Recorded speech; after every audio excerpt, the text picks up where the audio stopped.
guys, Lou here. I'm the real estate broker for Rental Realty Group, and today we're going to talk about some common misconceptions and some things that you might want to know about long-term rental.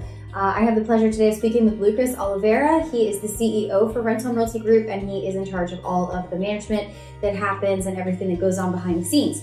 So we're going to get started here. Can you explain what long-term management is and how long a house would be rented for? So for the terms of a long-term lease, for us, typically it's going to be 7 to 12 months, with probably most of them being 12 months. The shorter leases are kind of exceptions with owner approval. And then anything less than that amount of time typically is going to be the vacation rentals that you're going to see around town. Okay, and speaking of vacation rental, can you guys rent a furnished home? We can rent a furnished home. So there's a lot of properties, especially on 27, Ronald Reagan, that used to be really hot vacation rental areas, and now they're turning into long-term. A lot of the owners keep the furnishings in the home. A lot of times it's a good idea to maybe keep it optional. There are ways to, possibly donate some of the furniture as well. You can get a tax credit on that. So sometimes optional with the furnishing is good. But plenty of times there are long-term tenants that are looking for a furnished home. So it's not something to completely rule out. Okay, perfect. And what are some of the costs involved with long-term management? What does that cost include as far as where Rental Realty stands?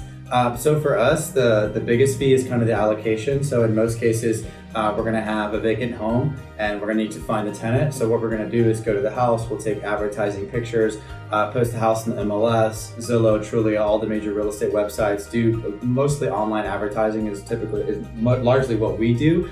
And from there, we're going to show the house. We're going to do screenings, background checks per person over the age of 18, run socials for everybody, check everybody's credit, and then we're going to verify income 3 times whatever the rent is what we're looking for, combined household income. Then we're going to create the lease and do the move-in inspection. So that for that is 65% of the first month's rent. So there's no cost to sign up, no cost to cancel, and you don't pay anything until we find a tenant, we have funds in the office, the keys are exchanged, and everything's executed. At that point, the 65% is charged.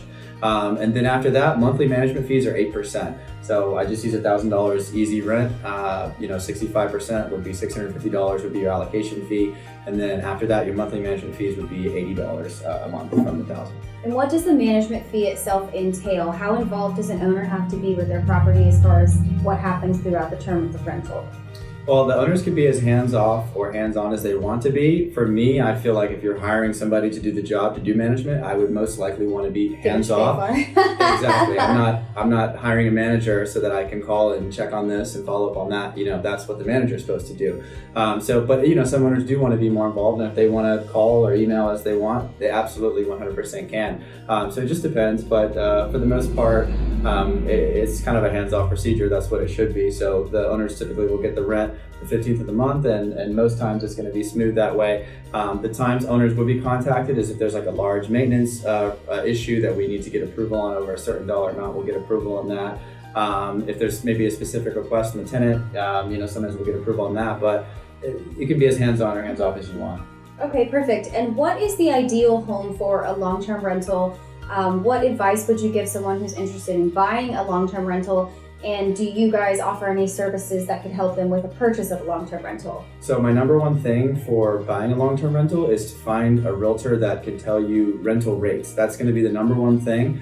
We obviously have those realtors here. You don't know how many times that I get owners that instead of coming to us to help them find the home, they found it on their own, or they used their realtor, that's their friend, and they said, oh, it'll rent for this amount. Then they come to me and I say, no, actually it won't. And now all your numbers are off for what you ran for a long-term investment. Mm-hmm. So what it comes down to with a long-term investment is the numbers. That's going to be your number one thing. How do the numbers look? So I would say get with somebody that can actually give you a realistic rental rate. That's the number one thing. But besides a 2-story, 1-story, 3-bedroom, those things can vary. Typically a 3-2 is kind of the sweet spot. No pool. That's kind of the sweet spot for what you're going to pay, for what you're going to get back. The flexibility for people moving in and out. The expenses between tenants are not going to be super high.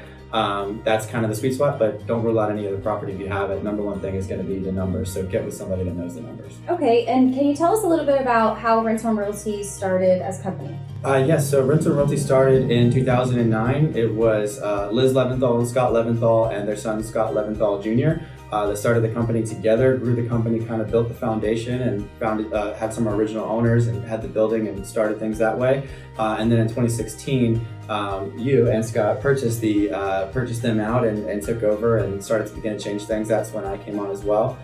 So that was kind of how we're founded, and we had great roots, and we're just continuing to add on to that. Okay, and if someone is interested in long-term management, what's the best way for them to contact you? Where can they find your details? What's the best way for them to reach? You can call me on my cell phone. 407-538-2096 is my number. You can call me or text me. My email address is Lucas, Lucas, @rentalrealtygroup.com. That's the easiest way to reach me directly. Okay, perfect. Thank you so much for your time today. Have a great day, guys. Take care. Bye.